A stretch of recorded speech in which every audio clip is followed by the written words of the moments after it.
Scary telling. I loved nothing more than to play in the woods behind our house with my siblings. We'd go exploring and searching for interesting stones to collect. One day, we stumbled upon a particularly unusual one. It reminded me of the colorful thing I often saw in the sky at night. I didn't know what it was called, but it was beautiful. We were having a great time, laughing and joking around, until we heard a rustling in the woods. I knew we had to leave, but I couldn't help picking up the stone and slipping it into my pocket. My mother had warned us about the woods, saying that they were a dangerous place full of strange creatures that crawled around in the daylight. She used to say, if you ever hear a noise in the woods that you aren't making, run and don't look back. But of course, I didn't listen. As we ran, I felt something brush against my leg. I looked down and saw a stick stuck below my knee. It hurt a lot, but I tried to keep going. My siblings were ahead of me, and I could hear the creatures behind me getting closer and closer. I was so mesmerized by their appearances that I didn't notice the roots in front of me. I tripped and fell, impaling my leg on the stick. I screamed in pain, but my siblings kept running, leaving me alone with the creatures. They were different from anything I'd ever seen before. They had bright, colorful skin that floated around as if it wasn't attached to the bones. I was terrified, but I couldn't look away. They started to close in on me, and I knew I had to do something. I tried to get up and run, but the pain was too much. The creatures continued to laugh and taunt me, holding sticks that they used to poke at me. I knew I had to keep going, but I could feel myself getting weaker and weaker. Finally, I managed to get to my feet and start running again. My leg hurt so much that I could barely move, but I knew I had to keep going if I wanted to survive. As I ran, I could hear the creatures behind me laughing and shouting at me. I didn't know how much longer I could keep going, but I knew I had to try. Eventually, I could no longer hear the creatures behind me. I stopped running and looked around, panting and sweating. I was alone in the woods, with nothing but the sound of my own breathing to keep me company. I realized then that I was lost. I didn't know how to get back to my house or where my siblings were. All I knew was that I had to keep going, to keep trying to find my way out of the woods. And I knew that I had to be careful, because the creatures were still out there, somewhere, waiting for me. I stumbled through the woods, my injured leg throbbing with pain. I was alone and scared, with no idea where I was going. I tried to focus on my breathing, to keep myself calm, but every sound in the woods made me jump. As it got darker, I knew I needed to find a place to hide. I found a bush that seemed thick enough to conceal me, and I crawled inside. I tried to make myself as small as possible, covering myself with leaves and twigs. It was then that I realized how cold and hungry I was. My stomach grumbled, and I shivered as the night air settled in around me. I tried to wrap myself up in my jacket, but it wasn't enough to keep me warm. I knew I had to try and stay awake, to keep myself alert in case the creatures found me again. But I was so tired, and my eyelids started to droop. I tried to keep myself awake, to keep myself from falling asleep, but it was no use. I must have fallen asleep, because the next thing I knew, I was being poked awake by a stick. I jolted up, heart pounding, and looked around frantically. The creatures had found me. They were holding sticks, poking and prodding at me, laughing and taunting me. I knew I had to run, to get away from them, but my leg hurt too much to move. I tried to crawl away, to get as far away from them as possible, but they were too fast. They continued to poke and prod at me, making me cry out in pain. I knew I had to do something, but I was too weak and injured to fight back. Finally, they seemed to get bored with me. They stopped poking at me and walked away, laughing as they went. I was alone again, with nothing but my pain and fear for company. I realized then that I couldn't stay in one place for too long. I needed to keep moving, to keep trying to find my way out of the woods. But my leg hurt too much to walk, let alone run. I tried to come up with a plan to figure out what to do next, but my mind was foggy from exhaustion and pain. I knew I had to rest, to gather my strength, but I also knew that I couldn't stay in one place for too long. I crawled deeper into the bush, wrapping myself up in leaves and twigs. I tried to keep myself warm, to keep myself from falling asleep, but it was no use. Exhaustion overtook me, and I fell into a deep sleep. When I woke up, it was still dark. I had no idea how long I had been asleep, but I knew that I needed to keep moving. I crawled out of the bush and looked around, trying to get my bearings. The creatures were nowhere to be seen, but I knew they were out there, somewhere, waiting for me. I knew I had to keep going, to keep trying to find my way out of the woods. And I knew that I had to be careful, because the night was still full of dangers that I couldn't even begin to imagine. As I crawled through the woods, my leg throbbing with pain, I couldn't help but feel a sense of unease. It was like something was watching me, something just beyond my line of sight. I tried to shake off the feeling, to focus on finding my way out of the woods, but it only grew stronger. I turned around and saw the creatures emerging from the trees.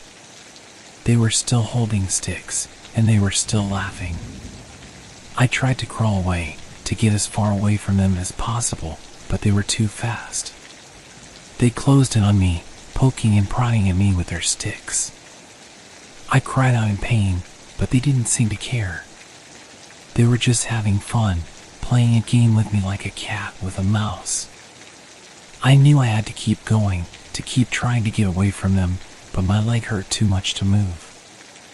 I tried to crawl faster, to get as far away from them as possible, but they were right behind me. They continued to poke and prod at me, making me cry out in pain. I knew I had to do something, to fight back, but I was too weak and injured to do anything. Finally, they seemed to get bored with me again. They walked away, laughing and taunting me as they went. I was alone again, with nothing but my pain and fear for company. I crawled deeper into the woods, trying to get as far away from the creatures as possible. But the feeling of dread only grew stronger. It was like I was being watched, followed by something just out of my sight. I turned around and saw the creatures emerging from the trees again. This time, they were holding more than just sticks. They had knives and other sharp objects, and they looked more dangerous than ever. I knew I had to keep moving, to keep trying to get away from them. But my leg hurt too much to move, and the creatures were too fast. They closed in on me, laughing and taunting me as they went. I cried out in pain, but they didn't seem to care. They were just having fun, playing a game with me like a cat with a mouse. I knew I had to do something, to fight back, but I was too weak and injured to do anything. Finally, I saw a glimmer of light in the distance. I knew it was my only chance. I crawled as fast as I could towards it, ignoring the pain in my leg and the creatures behind me. When I finally reached the light, I saw that it was a campfire. There were people sitting around it, roasting marshmallows and telling ghost stories. They looked up as I crawled towards them, bloodied and battered, and they rushed over to help me. They called the police and an ambulance, and I was taken to the hospital. I had lost a lot of blood and my leg was badly injured, but I was alive. The creatures had not won. As I lay in the hospital bed, I couldn't shake the feeling of dread. It was like something was still watching me, still waiting for me. I knew that I would never forget the trail of blood and that it would haunt me for the rest of my life. After I was released from the hospital, the police began an investigation into what had happened to me. They searched the woods for any evidence of the creatures, but they found nothing. I was questioned extensively, but I couldn't provide them with any concrete information. All I knew was that the creatures were real and that they had been chasing me through the woods. The police were skeptical, but they couldn't deny the trail of blood that I had left behind me. It was clear that something had happened to me, something violent and terrifying. The investigation went on for weeks, with no concrete leads. But then, something strange happened. Other people began reporting sightings of the creatures in the woods. They were just like the ones that had chased me, with bright, colorful skin and a penchant for violence. The police were forced to take the reports seriously, and they launched a full-scale investigation into the creatures. They brought in experts on cryptozoology and other fields, trying to figure out what these creatures were and where they had come from. As the investigation continued, I couldn't help but feel a sense of dread. The creatures were still out there, still lurking in the woods, waiting for their next victim. I knew that I had to do something to help the police in any way that I could. So, I started to research the creatures myself. I scoured the internet for any information that I could find, looking for clues about their origin and behavior. I even went back to the woods, searching for any sign of them. One day, I stumbled upon a cave deep in the woods. It was hidden behind a waterfall, and it took all of my strength to crawl inside. But when I did, I found something that made my blood run cold. The cave was filled with bones.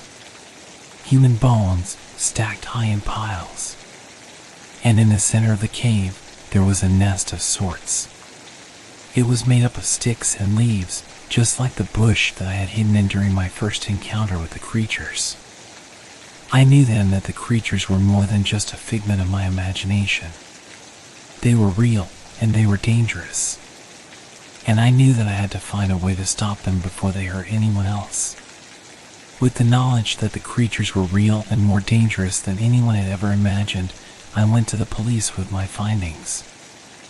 I showed them the cave, the bones, and the nest, and urged them to take action. At first, the police were skeptical, but when they saw the evidence, they knew that they had to act fast. They brought in a team of experts to study the creatures and devise a plan to capture or eliminate them. It wasn't easy, but after weeks of planning and preparation, the day of the final showdown arrived. The police had gathered a team of heavily armed officers, as well as experts on the creatures and their behavior. We set out into the woods, armed with everything we had. The creatures were waiting for us, lurking just beyond our sight. But we were ready for them. The creatures emerged from the trees, holding their sticks and other weapons. They laughed and taunted us, just like they had done with me. But this time, we were ready for them. The fight was intense, with both sides taking heavy losses. But in the end, we emerged victorious.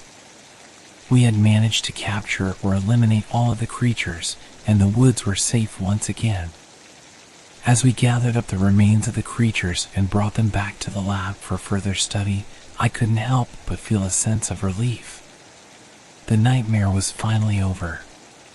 But it wasn't over for me, not really. The trail of blood had changed me, both physically and mentally. I would never be the same again. But I was alive, and that was something to be grateful for. And as I looked out into the woods, now free from the creatures that had once haunted it, I knew that I had done something good. I had helped to protect others from the same fate that had almost befallen me. And as I walked away from the woods, towards a new future, I knew that the trail of blood would stay with me forever, a reminder of the horrors that I had faced and the strength that I had found within myself to overcome them.